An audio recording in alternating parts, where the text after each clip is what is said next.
Езжай помедленнее, сын. Не гони так, не гони. Папа, на дороге никого не видишь? Ну и пусть.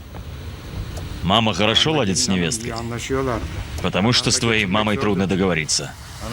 С матерью нормальные отношения, а вот сестра очень зла. Почему? Как почему? Я женился на сестре убийцы ее мужа. А кто ее спрашивал? Твоя сестра важнее обычаев? Она права по-своему. Она спросила, ты не мог бы найти другую девушку? А это тебя нужно спросить. Ведь ты уперся, что женишься именно на ней. У ее дяди есть дочка. Ее бы и взял. Все, папа, иначе я пожалею о том, что сказал. Кемаль! Кемаль!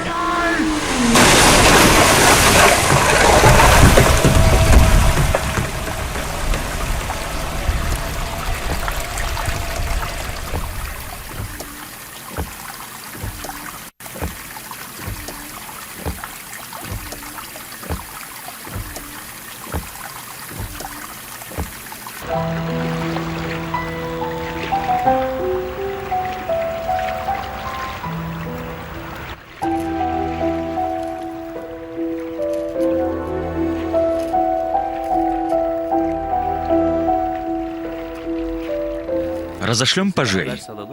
На шею какой девушки подойдет это колье, ту пусть и привезут к тебе. Иди найди себе другое развлечение. Послушай, может, она живет в Ялыковаке? Что если туда съездить? Ты знаешь, какое население в Бодруме? А удача? Может, она улыбнется мне? Она давно вернулась на родину. Откуда ты знаешь? Может быть, она не уехала. А если не уехала, кто знает, в чьей она сейчас постели? Не говори глупостей. Она не такая. Приехали. Старик, ты даже имени ее не знаешь. Откуда тебе знать, какая она?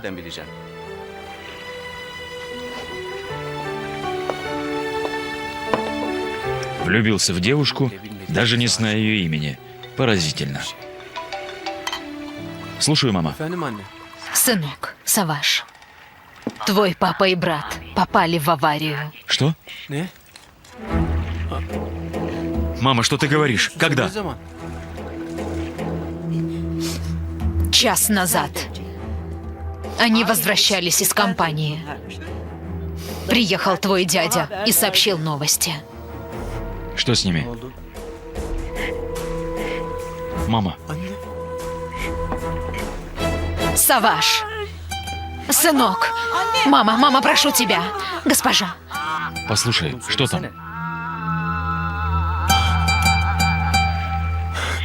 Сунайдам, умоляю, помогите! Мама, я прошу. Мама, перестань, умоляю. Мама!